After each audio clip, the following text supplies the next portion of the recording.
When the large landers of the Imperium made planetfall, a large number of Tau aircraft took to the sky in an attempt to contest the landing. Imperial naval fighters met the foe head-on in dogfights, and the counterattack proved unsuccessful in repelling the invaders. The eastern coast of Dalyth's largest continent had been selected as the target for the landing, with their landing site protected to the north by mountains and to the east by the sea, and the only way forward was southwest towards the Tau cities along the coastline. The first target of their conquest would be the city of Galbrin. All Tau ground forces in the wider area had rendezvoused and formed a stable defensive line blocking the path along the coast.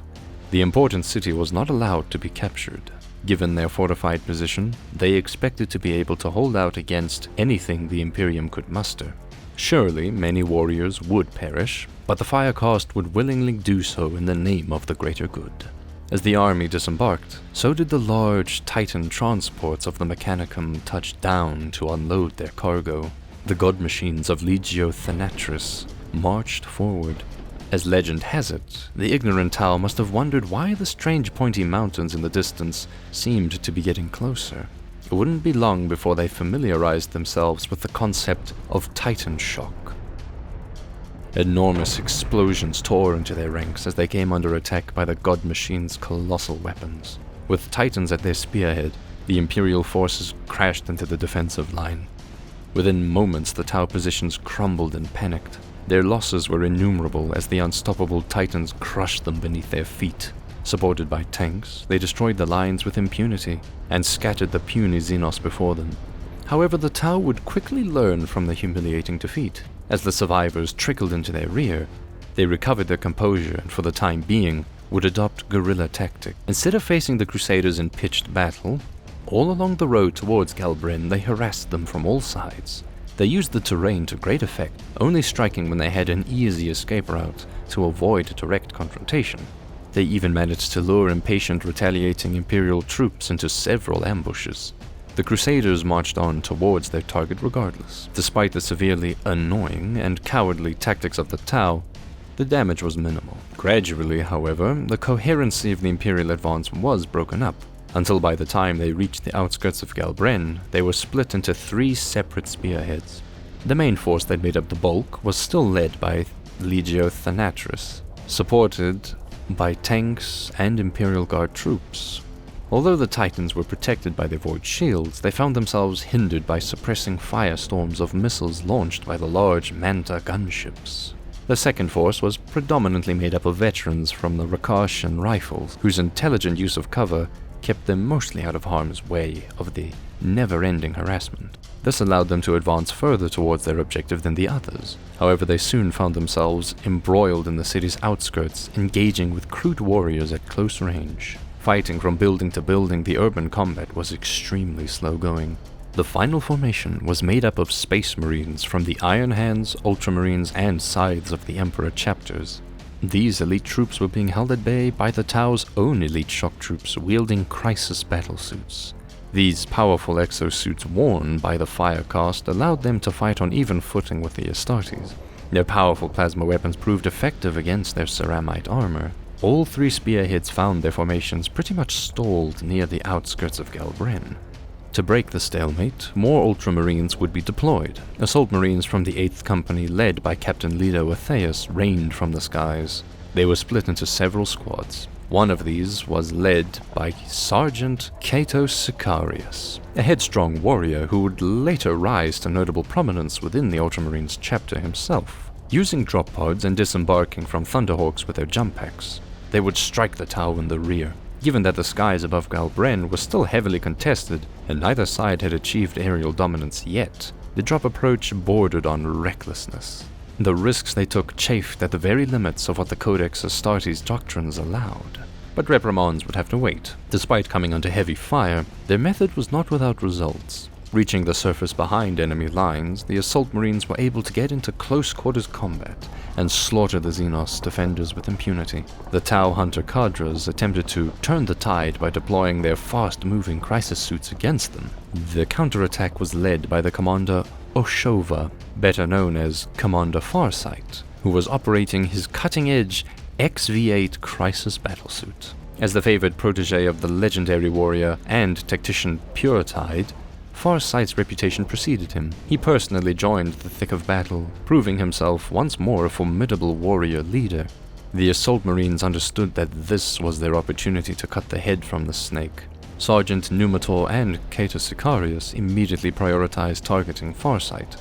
This was easier said than done. In stark contrast to the poor melee capabilities of the Xenos infantry, the highly advanced XV-8 battlesuits proved quite the formidable foe in close-quarter combat. This experience led to the Ultramarines reconsidering the Tau's martial prowess. But despite the Tau's high tech, through brutal determination, the Astartes eventually managed to deal a crippling blow.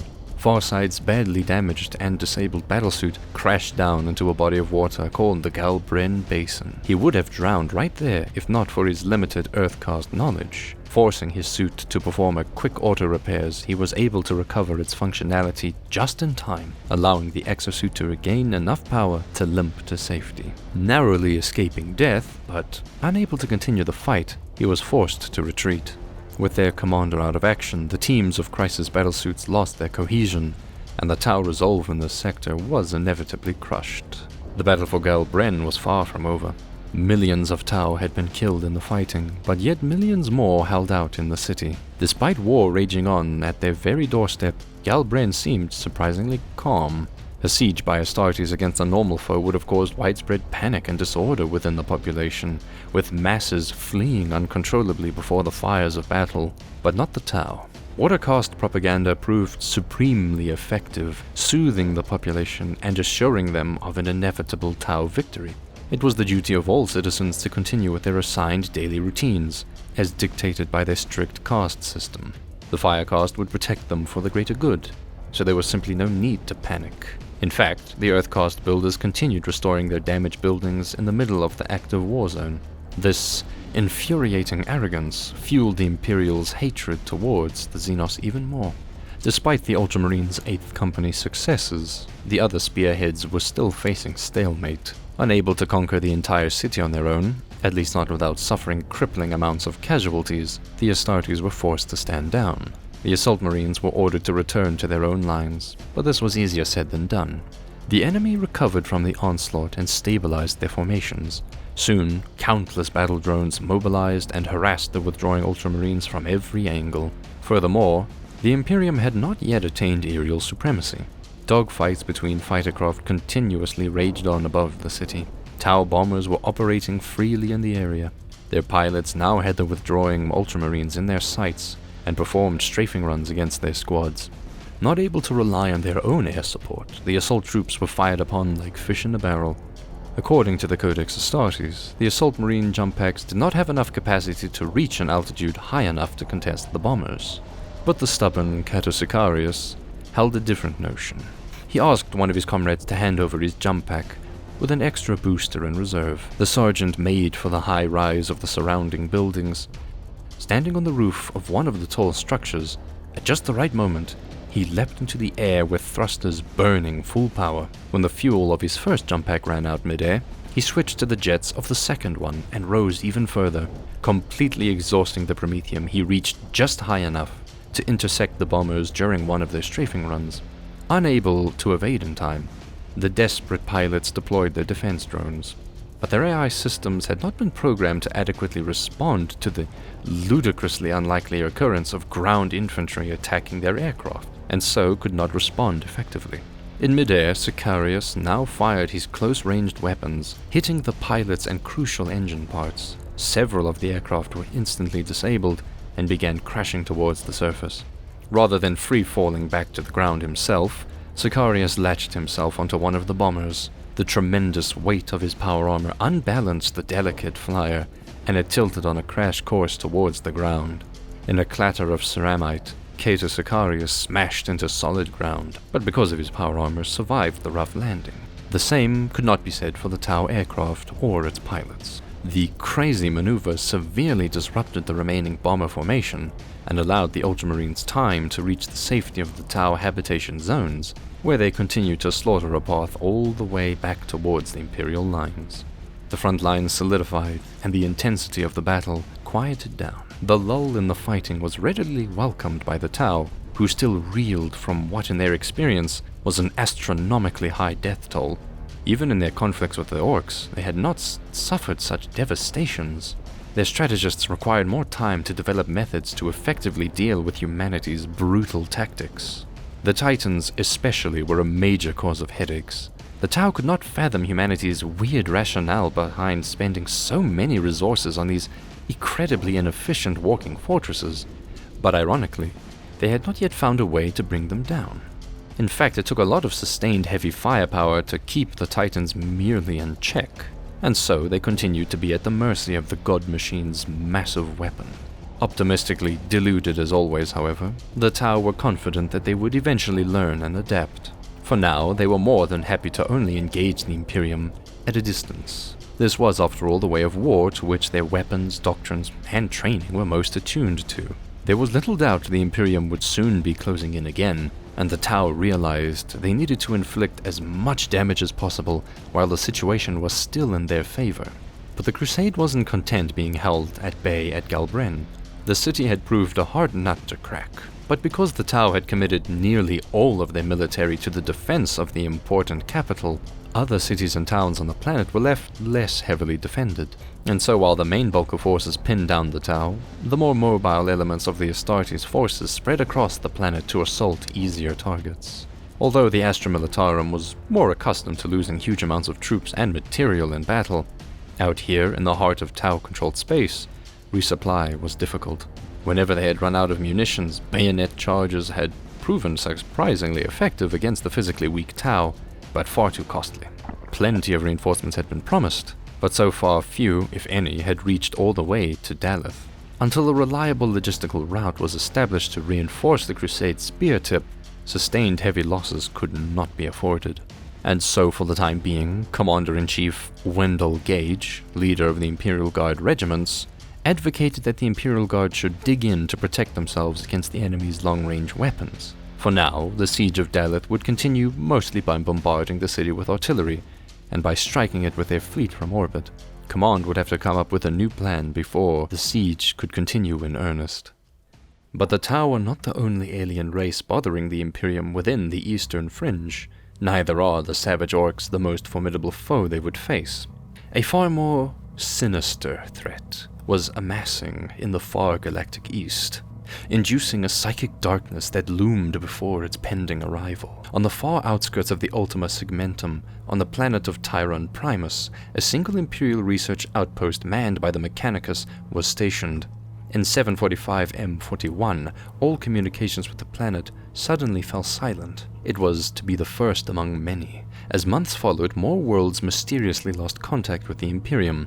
At first, the bureaucracy hardly bothered looking into it. After all, the Tau's expansionism had hardly been noticed either, and these far-out worlds were of even less significance than the ones near the Damocles Gulf, for hardly any resources or taxes could be collected from this region. But when the trend of perfectly compliant worlds suddenly going silent continued, Inquisitor Fidus Cryptman of the Ordo Xenos was the first to express his worries. His intuition told him that something much more serious than mere rebellion or minor alien invasion was going on, and so he personally traveled to Tyron to investigate. Arriving there, he found the former ocean world to have become a death world, devoid of any signs of life. The planet had been completely stripped of all forms of biomatter.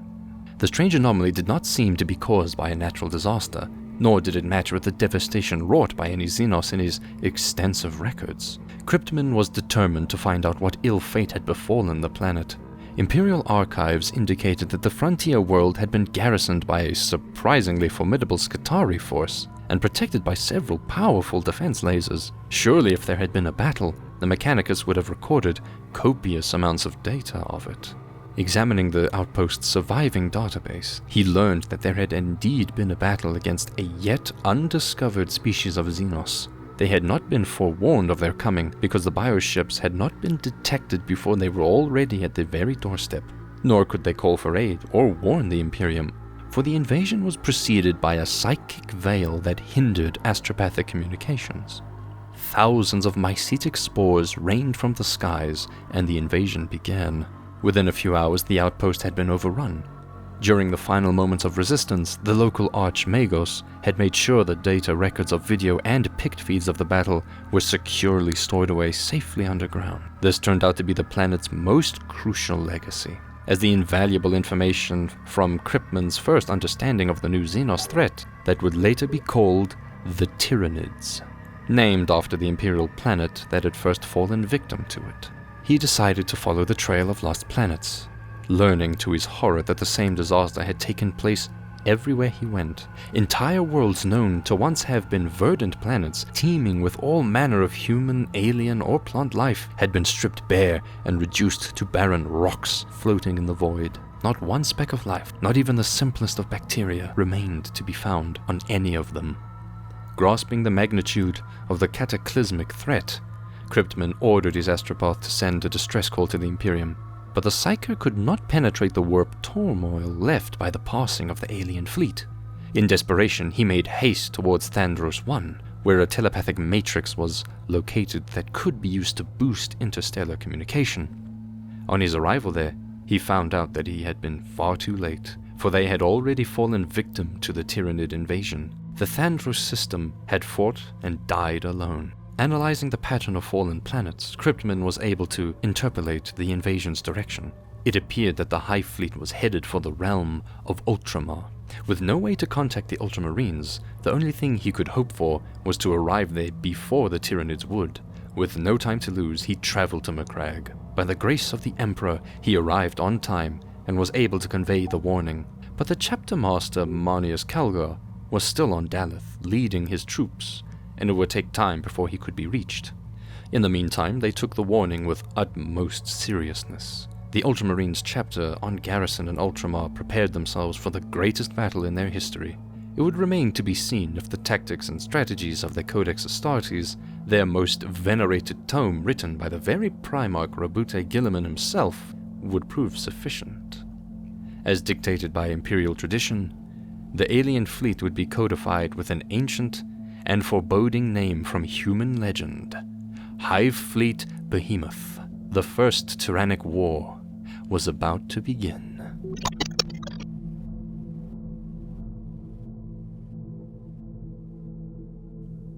Meanwhile, the Battle of Dal'Yth raged on. Xenos reinforcements had arrived on the planet in great numbers from all over their empire. They were ready to throw in everything it had to ensure the Crusade would be stopped here on Dal'Yth. If they failed, there would be no telling what devastation the Crusaders would be able to inflict against their other Sept worlds. But a new Imperial assault called Operation Hydra had been set into motion.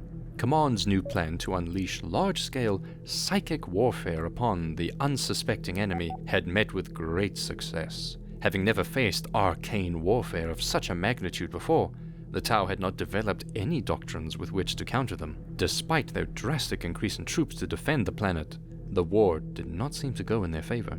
To make things worse, the Firecast had recently suffered a great setback. In their desperation, one of the most talented Earthcast scientists had developed a device that was designed to medically transfer the sum total of legendary Commander Puretite's strategic knowledge directly into the Firecast leadership brains, providing each and every one of them with instant military genius. Having the contents of their brains altered, they would lose their individuality. But in the name of the greater good, this was but a small price to pay. The device worked as intended, effectively turning each of the participants into affluent Puretide clones. This breakthrough in Earthcast science initially seemed to turn the tide of the war, as the Tau forces were able to fight with a renewed efficiency. But Puretide, although a brilliant tactician, had never encountered Psykers in his lifetime before. The experimental gamble horribly backfired, as the Firecast commanders, their minds shackled by pre-programmed doctrines, proved incapable of improvising against the new threat. With the wave of weaponized Psykers now crashing against their lines, this mistake would cost them dearly.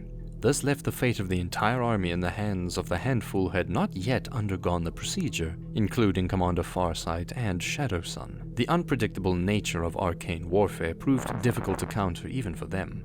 Despite their best efforts, the crusading forces were able to push their advantage. In the wake of the carnage, the Titans and Brimlock legions broke through the Tau defenses and captured a bridge across the river into Galbrin. Over the rest of the day, A running battle was fought that resulted with a large part of the Tau forces nearly getting encircled, with their backs against the sea. During the night, the Tau escaped the pocket and abandoned this part of the city. This allowed the Imperial forces to capture the prized starport and easily bring reserves into battle. With the momentum on their side, they continued to pressure the defenders on all sides. Although the Imperium already knew of the Tau caste system, they only recently learned of the fifth leadership caste called the Ethereals. It was now theorized that if these were taken out, the Tau war effort would swiftly crumble, and so they pushed towards the city's center, where the Ethereal headquarters was estimated to be. The Tau's refusal to evacuate the city now came back to haunt them. Once more, the Ultramarines' 8th Company would be in the middle of the action. They were ordered to deep strike right into the heart of the city. Former Captain Leto Atheus had fallen in battle earlier, and so the honor of leading the assault was now given to the newly assigned Captain Numator, who had been freshly promoted by Marneus Calgar himself. The crusading forces were within striking range of their objective, but the cunning Tau would no doubt have been busy preparing an ambush using the Ethereal building as bait. The Imperial Guard forces would apply pressure on all fronts, while the Astartes would mobilize a full-scale armored assault to draw the defenders' main attention. Meanwhile, the 8th would once again rain from the skies right at the heart of the enemy's position, and this time truly cut the head from the snake. The amount of troops involved in the stage of Operation Hydra were massive. The Tau would certainly be crushed. With all troops in place, the final hammer blow against Galbrin was about to take place, and the attack signal had been given. Millions of guardsmen moved against fortified positions, while the large combined forces of Space Marine vehicles rolled forward on the main roads towards the heart of the city. But right as the attack commenced, Chapter Master Marneus Calgar received the news of the Tyranid invasion, and immediately decided to withdraw the Ultramarines from battle to reinforce their home worlds. Recent reconnaissance had indicated that the scale of the threat was even worse than anticipated by Inquisitor Cryptman, so he would need every warrior at his disposal to battle the Tyranids. The extermination of the Tau would have to wait. The sudden change of events left a gaping hole in the Crusaders' battle plan. Without the 8th Company here to deal the crippling blow, the strategy would fall apart. Captain Numator, ready to deploy his squads from the Thunderhawks, received the orders to cancel the attack. His strike had been the linchpin of the whole operation, so despite direct orders from his chapter master, he decided to commit to the drop mission. He told his squads to commence their planned attack, and so the assault marines rained from the skies, determined to first kill the Ethereals on Dalyth. While the Battle of Operation Hydra raged on, large portions of the Ultramarines chapter were already en route to Ultramar with all haste. This sudden departure did of course not go unnoticed. News of this new Tyranid invasion spread throughout the Crusade fleet. Uncertainty about the new threat led to disagreements between commanders. More and more troops were being called, while others kept pressing on the attack. The captured starport of Galbrin was now used to swiftly evacuate troops from the planet. Operation Hydra was falling apart. This scene was not just unique to Dal'Yth, but happened on other besieged planets as well. Although the disorder did of course greatly benefit the Tau, they were not out of trouble yet. Despite the massive retreats, the 8th Company had managed to fight their way towards the Tau leadership. The Ethereal caste bodyguards were little match for the assault marines, and the Ethereals on Dal'Yth were now in mortal danger. Their loss could not be risked, and so they were forced to deploy a weapon of last resort that had been held in reserve for just such a moment. An advanced electromagnetic pulse weapon enveloped the city, disrupting all electronic devices and bringing both armies to an effective standstill. Tau pulse rifles, battlesuits, and drones all stopped working, but so did the Astartes' power armor and vehicles. Only the most basic equipment was still operational. Guardsmen on foot would be able to equip their bayonets, artillery with explosive ordnance would be able to keep firing, but without targeting assistance or communication, there was little point. The 8th Company had been on the brink of victory, but now found themselves locked inside near unmovable suits of disabled power armor. Crude mercenaries could continue fighting unhindered, but had been ordered to stand down. Rather than use this opportunity to kill the Space Marines at their moment of weakness, the Ethereals began negotiating a truce. Although oblivious to the real reason why the Imperium's forces were evacuating, they saw little reason to get in the way. If the Crusaders would promise to cease their military operations, then the Ethereals would grant all Imperial forces a safe passage out of Tau space. The electromagnetic interference was a neat trick by the cowardly alien. Under normal circumstances, it would have been considered a severe setback, but would have only served to delay the inevitable Imperial victory. In the worst-case scenario, they would have simply deployed Exterminatus-grade weaponry to destroy the planet from orbit. But given that half the crusading forces were already on their way home to fend off the Tyranids, the remaining troops had to admit the Damocles Gulf Crusade had run out of steam and reluctantly agreed to the truce. For now, the ceasefire was honored by both sides. The Imperial forces were allowed to retreat in good order, abandoning the planets they had conquered as per agreement. Many of the ships merged with Battlefleet Tempestus and prepared to battle the High Fleet within short order. There was little doubt in their minds that once the Tyranids were dealt with, the Imperium would be back to defeat the Tau once and for all. Like a sword hanging above their blue necks, the xenophobic spirit that gave rise to the Damocles Gulf Crusade would always be there. The Tau no doubt counted their blessings. In this sudden change of fortunes, they had almost tasted defeat, and this war had taught them some hard-earned lessons. In the aftermath, many billions of their wretched kind lay dead, and their ravaged empire was left to lick its wounds.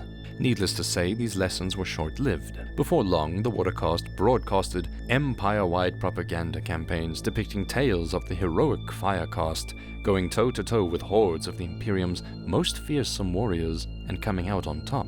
So too were the other casts praised for their unwavering contributions to the war effort. In reality, they had faced but a fraction of humanity's total forces and barely lived to tell the tale. The Ethereals would never swallow their pride and admit that in the vastness of the galaxy, they remain but an insignificant species, at the mercy of greater powers to be snuffed out at any moment. For the delusional Tau, one thing was certain: the greater good had prevailed. They were still unaware as to what had caused the Crusade to suddenly collapse. Obviously, the Imperium had not informed them of the Tyranid invasion. By now, High Fleet Behemoth had reached Macragge. Marneus Calgar and his chapter were embroiled in a bitter war for survival. So were several other Imperial worlds. The fate of Ultramar would be decided by the outcome of this battle. Whilst the First Tyrannic War raged on, and the High Fleet clashed upon the rocks of the Imperium's indomitable defiance, several splinter fleets began to break off in search of easier prey. One of these, Splinter Fleet Gorgon, made its way towards the galactic north, en route to devour the biomass of the still recovering Tau Empire. If the naive Tau still considered their brief encounters with humanity the worst that the galaxy could ever throw at them, they were in for a rude awakening.